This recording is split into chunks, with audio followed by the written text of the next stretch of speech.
Welcome, everyone, and I'm Dr. Joe Pojman, Executive Director of Texas Alliance for Life. Welcome to our Leadership Circle Luncheon, our first luncheon since unborn babies have become completely protected in abortion throughout the Lone Star State.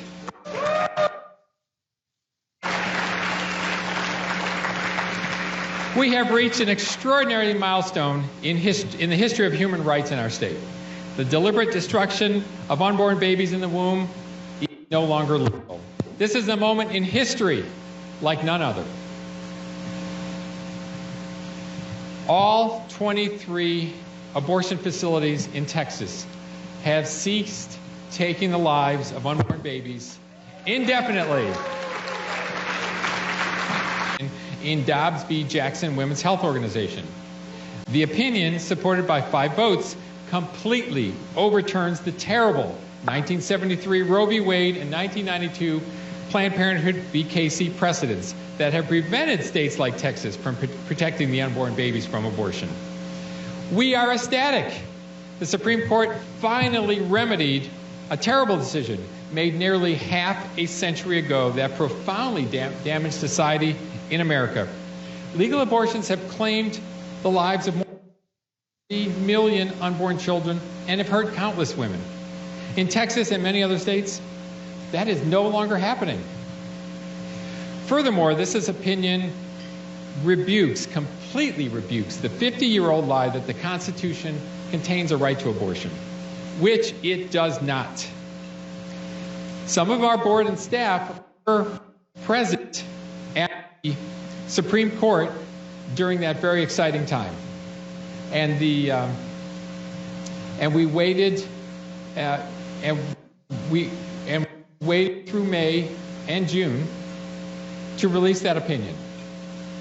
Now, nearly half a century later, states and unborn babies from the tragedy of abortion. Pro-life Governor Greg Abbott, Lieutenant Governor Dan Patrick, Speaker Dade Phelan, the state legislature have already taken giant steps to do just that. Texas is well prepared for this moment in history. Last year, the Texas legislature passed and Governor Abbott signed into law financial measures to support unborn babies and their mothers.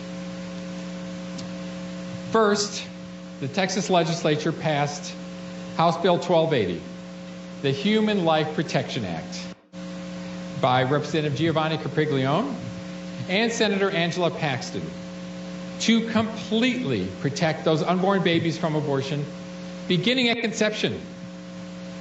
That bill was among the top priorities of Texas Alliance for Life and our principal partners, the Texas Catholic Conference of Bishops and Texans for Life.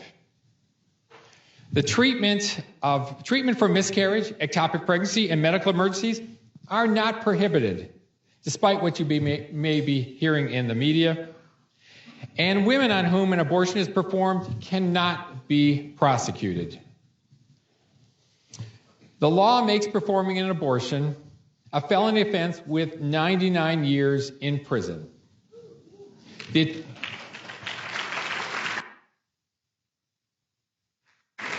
Attorney General of Texas can bring a $100,000 fine from any violator. And laws require the loss of medical license for violators, doctors, nurses, pharmacists. Now that law will go into effect on August 25th.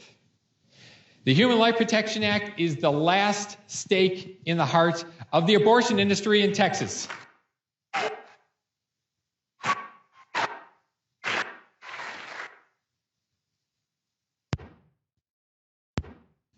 Even before then, the Texas pre-Roe abortion statutes, originally passed in 1854, have gone back into effect. Now you remember the 1973 Roe v. Wade Supreme Court blocked enforcement of those laws, but the court did not repeal them. No court is able to repeal laws. They can just block their enforcement. Nor did the legislature repeal the bans, as explained by pro-life Attorney General Ken Paxton. The same day Roe was repealed, he issued that letter. Also in 2021, the legislature appropriated vast funds to assist low-income women, especially women with unplanned pregnancies. The legislature appropriated $100 million for the highly successful Alternatives to Abortion program. Support is available for at least 3 months after the birth of the child from nearly 200 pregnancy centers and adoption agencies across our state. For low-income women, the state's Medicaid program pays prenatal care, childbirth, and follow-up care for the mother for 6 months and for the babies for 12 months. The legislature appropriated $1.2 billion per year, and that pays for more than half of all births in our state. In addition, hundreds of privately funded nonprofit organizations, churches, and other programs pays similar services for pregnant women and their babies long after birth.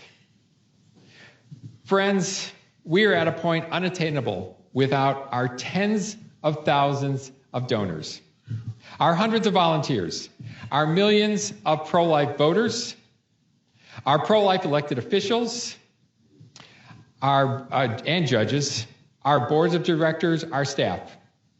We cannot thank you all enough. Let's have a hand for you all.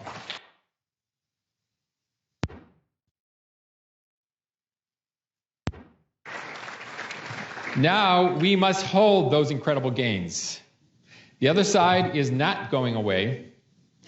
We have seen that the city councils of Austin, Denton, San Antonio, and others, district attorneys in Travis, Bexar, and other counties have taken steps to allow illegal abortions. We have seen we must not let that stand. We will continue our very effective lobby presence in the Texas legislature, which meets next January after these elections in the fall, and our highly successful legal defense efforts. Longer term, recall what Ronald Reagan said: freedom is never more than one generation from extinction. This is even more true today on the life issue. We must arm the public with the truth, especially the next generations, or these hard-fought gains and protections will be lost. We have 3 messages we must communicate.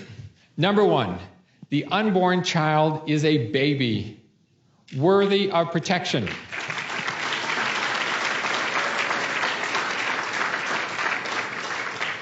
Second, abortion hurts, not helps women and families.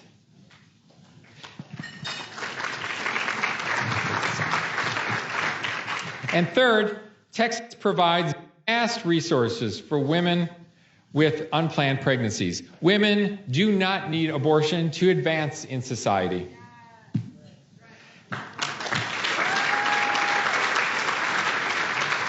And we must vote pro-life and get others to vote pro-life as well.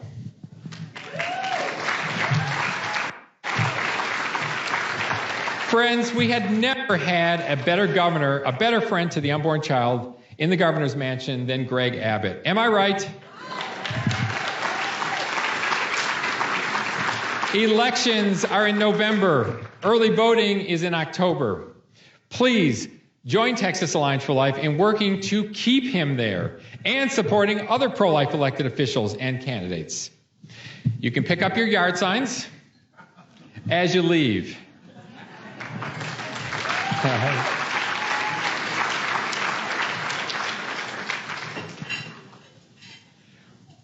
When a case goes before the Supreme Court, that one's for me, for my yard, please. When the case comes before the Supreme Court, frequently organizations file what's called friend of the court briefs with the court to help inform the court on our point of view. Our featured speaker, Maura Quinlan, is the attorney who wrote the friend of the court brief for Texas Alliance for Life, the Catholic Medical Association, the National Association of Catholic Nurses USA, and Idaho Choose Life. The brief explains how the viability line in Roe v. Wade, before which no state was allowed to ban abortions, was arbitrary and lacked any reasoned justification, even in the minds of Roe's author.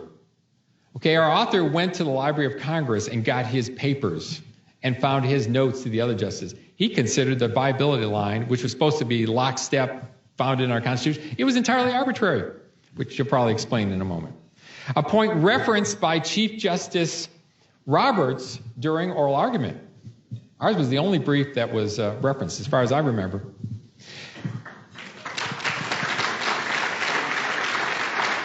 And the influence of our brief can be seen in several places in the majority opinion that overturned Roe v. Wade.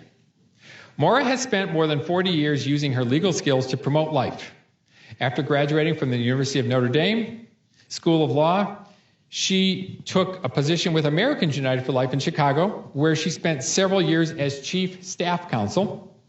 In 1998, Maura moved from AUL to her own practice in Pennsylvania. There she concentrated on religious liberties, litigation, and continued her pro-life work. She is the primary drafter of the Pennsylvania Abortion Control Act. That was the huge law that was the subject of Planned Parenthood v. Casey, and helped to shepherd it through the General Assembly of Pennsylvania. In addition, she assisted in the Attorney General's office in defending the statute from the trial court through the Supreme Court back in 1992. We are incredibly fortunate to have someone with the intelligence, wisdom, determination, and stamina of Maura on our team. Please welcome Maura Quinlan.